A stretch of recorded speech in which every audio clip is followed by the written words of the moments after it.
അർജുൻ അപ്പൊ റസ്മിനോട് പറയുന്നുണ്ട് ഇന്ന് രാവിലെ മുതൽ ശ്രീധുവിന് ഭയങ്കര ആറ്റിറ്റ്യൂഡ് ആയിരുന്നു എന്നുള്ളത്. അപ്പൊ റസ്മിൻ പറയുന്നുണ്ട് ചിലപ്പോൾ നമുക്ക് തോന്നിയതായിരിക്കും, കാരണം നമ്മൾ ഇന്നലെ അവളുടെ അമ്മ വന്നതിന് ശേഷം ഡിസ്കസ് ചെയ്തായിരുന്നല്ലോ എന്തോ ഒരു ഇഷ്ടക്കുറവുണ്ട് എന്നുള്ള രീതിയിൽ, അതുകൊണ്ട് നിനക്ക് മാറ്റം ഫീൽ ചെയ്യണായിരിക്കും റസ്മിൻ പറയും. ശരിക്കും അങ്ങനെ ഉണ്ടാവില്ല എന്നുള്ള രീതിയിൽ റസ്മിൻ അർജുനോട് പറയും. ഇല്ല, നമുക്ക് കാണുമ്പോൾ അറിയാലോ, കാണുമ്പോൾ അറിയാലോ എന്നുള്ളത് അപ്പൊ അർജുൻ പറയുന്നുണ്ട് ഞാൻ പ്രത്യേകിച്ച് ഒന്നും ചെയ്തിട്ടില്ല, അല്ലാണ്ട് തന്നെ കാണിക്കണാണെന്നൊക്കെ അർജുൻ പറയുന്നുണ്ട്. അപ്പൊ അങ്ങനെ അവൾ ആറ്റിറ്റ്യൂഡ് എടുത്ത് ഇരുന്ന് കഴിഞ്ഞപ്പോഴാണ് എങ്ങാണ്ട് ശ്രീധുവിന്റെ അമ്മ കൊണ്ടുവന്ന ചോക്ലേറ്റ് എടുത്തിട്ട് അർജുന്റെ അവിടെ ഫോട്ടോയുടെ പുറകിൽ എങ്ങാണ്ട് കൊണ്ട് ഒളിപ്പിച്ച് വെച്ചിട്ടുണ്ടായിരുന്നു. അത് കഴിഞ്ഞിട്ട് ആ ചോക്ലേറ്റ് ആണെന്നുള്ള രീതിയിൽ അപ്പൊ സായും കൂടെ കൂടിയിട്ട് ചേർന്നിട്ട് അർജുൻ ചോക്ലേറ്റ് എടുത്ത് തിന്നുന്നുണ്ടായിരുന്നു, ഈ അർജുനും കൂടെ ചേർന്നിട്ട്. അപ്പൊ ശ്രീധു ഇതൊക്കെ കണ്ടോണ്ടിരിക്കുന്നുണ്ടായിരുന്നു. ചോക്ലേറ്റ് അല്ലായിരുന്നു അർജുൻ കഴിച്ചത്, അർജുന്റെ കയ്യിലുള്ള ചോക്ലേറ്റ് ആയിരുന്നു അർജുൻ കഴിച്ചിട്ടുണ്ടായിരുന്നത്. ശ്രീധു വരുമ്പോ അർജുൻ പറയുന്നുണ്ട് ആ ചോക്ലേറ്റ് അല്ല, ആ ചോക്ലേറ്റ് എന്റെ കയ്യിലുണ്ട്, ചുമ്മാ കാണിച്ചാണ്, എന്റെ കയ്യിലുള്ള ചോക്ലേറ്റ് ആണ് ഞാൻ കഴിച്ചതെന്നൊക്കെ പറയും. പക്ഷെ ഇതിന് മുമ്പ് ശ്രീധു അർജുന്റെ എല്ലാ സാധനങ്ങളും കൂട്ടിൽ നിന്ന് അങ്ങാണ്ട് എടുത്തിട്ട് എറിഞ്ഞിടുകയൊക്കെ ചെയ്തു ശ്രീധു. അർജുൻ അതൊട്ടും ഇഷ്ടപ്പെട്ടിട്ടായിരുന്നില്ല. അപ്പൊ അർജുൻ പറയുന്നത് അവളുടെ ഡോള് അവൾക്ക് എന്തോരം ഇഷ്ടമാണോ അതുപോലെ തന്നെ എനിക്ക് ഇമ്പോർട്ടന്റ് ആണ് എന്റെ സാധനങ്ങൾ എന്നുള്ളത്. അർജുന്റെ ഫോട്ടോ ഫ്രെയിമും കാര്യങ്ങളും എല്ലാം ഉണ്ടായിരുന്നു, അതിൽ പെയിന്റിങ്സോ ഫോട്ടോയോ ഒക്കെ ഉണ്ടായിരുന്നു. അപ്പൊ അതെല്ലാം എടുത്തിട്ട് അർജുൻ ഒട്ടും ഇഷ്ടപ്പെട്ടിട്ടായിരുന്നില്ല. അപ്പൊ അർജുൻ റസ്മിനോട് പറയണേ എനിക്ക് അവളാ ചെയ്ത ആറ്റ് ഒട്ടും ഇഷ്ടപ്പെട്ടിട്ടുണ്ടായിരുന്നില്ല.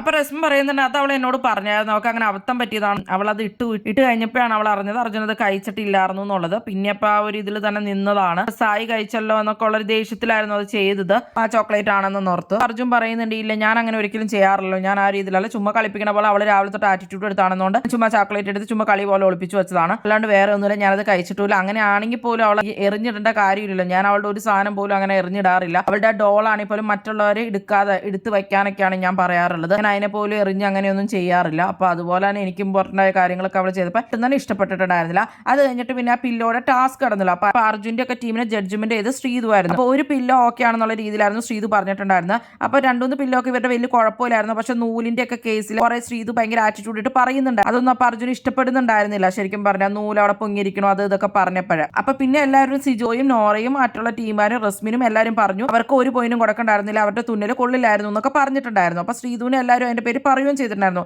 അപ്പൊ ശ്രീധു പോയി പീപ്പിൾസ് റൂമിൽ ഇരിക്കുകയും ചെയ്തു. പിന്നെയായിട്ട് അർജുൻ ചെന്നിട്ടപ്പോൾ സംസാരിച്ചു, ഫെയർ ആയിട്ടുള്ള ജഡ്ജ്മെന്റ് ആണ് ചെയ്തത്, പക്ഷെ എനിക്ക് നൂലിന്റെ കാര്യം ആ പറഞ്ഞതിൽ ഇഷ്ടക്കുറവുണ്ടായിരുന്നു, എന്നാലും നീ ആ ഒരു പോയിന്റ് തന്നല്ലോ, നീ ഫെയർ ആയിട്ട് തന്നെ ചെയ്തു എന്നൊക്കെയുള്ള രീതിയിലായിട്ട് അർജുൻ പറഞ്ഞിട്ടുണ്ടായിരുന്നു ശ്രീധുവിനോട്. അത് കഴിഞ്ഞിട്ട് ശ്രീധു അർജുന വലിയ കാര്യമായിട്ട് മൈൻഡ് ചെയ്തില്ല. പിന്നെ അർജുൻ ഒരുപാട് പ്രാവശ്യം ശ്രീധുവിന്റെ പുറകെ പോയിട്ടുണ്ടായിരുന്നു എന്നാണ് അർജുൻ റസ്മിനോട് പറയുന്നത്. ഒരുപാട് പ്രാവശ്യം ഞാൻ പോയി, ഞാൻ ചായ കൊടുത്തിട്ടുണ്ടായിരുന്നു, അത് കഴിഞ്ഞിട്ട് ഞാൻ അപ്പോൾ സ്നാക്സ് എടുത്ത് കൊടുത്തപ്പോൾ അവൾ വേണ്ടാന്ന് പറഞ്ഞു, എന്നിട്ട് അവൾ ചായ എടുത്തുകൊണ്ട് പോയി. അത് മാത്രമല്ല ഇന്ന് ഫുഡ് കഴിച്ചപ്പോൾ അവൾ എന്നെ വിളിച്ചില്ല, വിളിക്കേണ്ട ജസ്റ്റ് ഒരു ഇതെങ്കിലും കാണിക്കുമെങ്കിലും ചെയ്യാലോ, ഒരുമാതിരി ഒന്നും കാണിച്ചില്ല, വലിയ ആറ്റിറ്റ്യൂഡ് ആയിരുന്നു. അപ്പൊ എല്ലാ കാര്യത്തിലും അർജുനെ അവോയ്ഡ് ചെയ്തിട്ട് അർജുന് മനസ്സിലായി. അർജുൻ പറയാണ് ഞാൻ എത്ര പ്രാവശ്യമാണ് ഇങ്ങനെ പുറകെ പോണത്, എനിക്കിപ്പോൾ സോറി പറയാനും കുഴപ്പമില്ല. അത് കഴിഞ്ഞിട്ട് രാത്രിയും അപ്പൊ അർജുൻ ശ്രീധുവിന്റെ അടുത്ത് ഇപ്പൊ രശ്മി വരാൻ കുറച്ച് മുമ്പും ചെന്നിട്ടുണ്ടായിരുന്നു, അപ്പോഴും ശ്രീധു അവോയ്ഡ് ചെയ്യുകയാണ് ചെയ്തത്. അപ്പൊ ശ്രീധു അർജുനോട് മിണ്ടാൻ താല്പര്യം കാണിച്ചില്ല. എന്തെങ്കിലും ആവട്ടെ പുറകെ ചെന്നായാലും സോറി പറയാം എന്നുള്ള രീതിയിലായിരുന്നു ഇപ്പൊ അർജുൻ ചെന്നത്. എന്നും അർജുൻ തന്നെയാണ് സോറി പറയാൻ വേണ്ടി ചെല്ലുന്നത്. ഞാൻ അവർക്ക് വേണ്ടി അത്രയ്ക്ക് എഫേർട്ട് ഇടുന്നുണ്ട്, ഞാൻ ശരിക്കും പറഞ്ഞാൽ നന്നായിട്ട് എഫേർട്ട് ഇടാറുണ്ട്. അവളിപ്പോ എന്തെങ്കിലും നടന്നിട്ടുണ്ടെങ്കിൽ ജസ്റ്റ് ഒരു സോറി പറഞ്ഞ് അങ്ങനെ അങ്ങ് പോകുള്ളൂ. പക്ഷെ ഞാൻ എന്തോരം പുറകെ എടുക്കുന്നുണ്ട്, ഞാൻ ഇന്ന് ഒരുപാട് പ്രാവശ്യം പോയിട്ടുണ്ടായിരുന്നു. ഇപ്പൊ കാണുന്നവർ എന്നെ വിചാരിക്കും ഞാൻ എന്താ ഇങ്ങനെ നടക്കണേ എന്നുള്ളത്, ഞാൻ എത്ര പ്രാവശ്യം പോകും എന്നൊക്കെ റസ്മിനോട് ചോദിക്കുന്നുണ്ട്. അപ്പൊ റസ്മി പറയുന്നുണ്ട് അവൾ പറയുന്നത് ഒന്ന്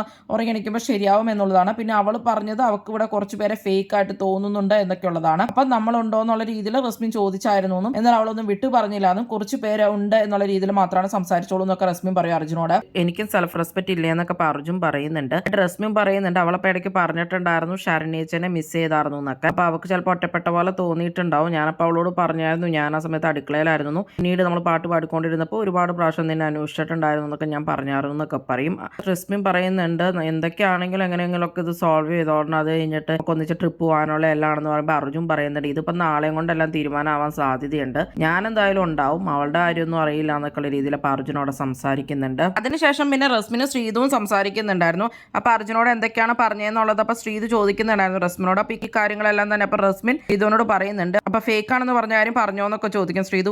കുറച്ച് പേര് ഫേക്ക് ആണെന്നുള്ള രീതിയിൽ ഞാൻ പറഞ്ഞായിരുന്നു എന്നൊക്കെ റസ്മിൻ പറയും. ആയിട്ട് റസ്മിൻ പറയുന്നുണ്ട് നിന്റെ പുറകെ അവൻ ഒരുപാട് പ്രാവശ്യം വന്നായിരുന്നു എന്ന് പറയും. അത് മാത്രമല്ല ഇപ്പോഴും അവനാണ് സോറി ചോദിക്കാനൊക്കെ നിന്റെ പുറകെ വന്നത്, അപ്പൊ നീയാണ് ഇപ്പൊ സംസാരിക്കാൻ താല്പര്യം കാണിക്കാത്തതെന്നൊക്കെ പറയും. അപ്പൊ അത് കഴിഞ്ഞിട്ട് ശ്രീധു പറയുവാണ് ഞാൻ പോയി കിടക്കാൻ പോവാണെന്നുള്ളത്. റസ്മിനോട് ശ്രീധു പറഞ്ഞിട്ടും കുറച്ച് പേര് ഫേക്ക് ആണെന്ന് പറഞ്ഞാൽ നിങ്ങൾ ഇല്ലാന്ന് ഞാൻ പറയുന്നില്ല, നിങ്ങൾ എന്തായാലും ഉണ്ടെന്ന് പറയും. എന്നിട്ടാണ് ശ്രീധു പോകുന്നത്. അപ്പൊ ശ്രീധു ഭയങ്കര ആറ്റിറ്റ്യൂഡും കാര്യങ്ങളൊക്കെ ഇട്ടിട്ടാണ് പോകുന്നത്. ശ്രീധു പിന്നെ റസ്മിനോട് പറഞ്ഞിട്ടുണ്ടായിരുന്നു ഒരാഴ്ചയായിട്ട് ഞാനിങ്ങനെ ഒബ്സർവ് ചെയ്യുന്നുണ്ടായിരുന്നു എല്ലാവരും, അപ്പൊ എനിക്ക് ബിഹേവിയറിൽ നിന്നാണ് മനസ്സിലായി എന്നുള്ള രീതിയിൽ. അപ്പൊ റസ്മിനെ പറ്റിയും അതുപോലെ തന്നെ അർജുന്റെ ബിഹേവിയറിൽ ഇഷ്ടമല്ല എന്നുള്ള രീതിയിൽ തന്നെയാണ് ശ്രീധു ഉദ്ദേശിച്ചിട്ടുള്ളത്. അപ്പൊ ഇതൊക്കെ ശ്രീധു പക്ഷെ പറയുന്നത് ഈ അമ്മ വന്ന് പോയതിനു ശേഷം തന്നെയാണ്. ശ്രീധുവിന്റെ ആറ്റിറ്റ്യൂഡിലുള്ള മാറ്റം തന്നെ ശരിക്കും പറഞ്ഞ അമ്മ പറഞ്ഞു കൊടുത്തതുകൊണ്ട് തന്നെയാണ്. അപ്പൊ ശ്രീധു ഗെയിം ഒന്നും മാറ്റി കളിക്കുന്ന ഉള്ളതായിട്ട് തന്നെയാണ് തോന്നുന്നത്.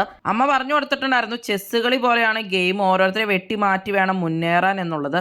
ചിലപ്പോൾ ആ ഒരു ഗെയിം ആയിരിക്കും ഇനി ശ്രീതു കളിക്കാൻ പോകുന്നത്. ശ്രീതു മമ്മി ഞാനിനി ഉറങ്ങാൻ പോവാട്ടോ എന്നൊക്കെ മമ്മിയോട് പറയുന്നുണ്ടായിരുന്നു. ശരിക്കും പറഞ്ഞാൽ അർജുൻ ശ്രീതുവിന്റെ പുറകെ നടക്കാതിരിക്കായിരിക്കും ഏറ്റവും നല്ലതെന്നാണ് തോന്നുന്നത്. എന്താണ് നിങ്ങൾക്ക് തോന്നുന്നത്? ശ്രീതു ആണോ ശരിക്കും ഫേക്ക്?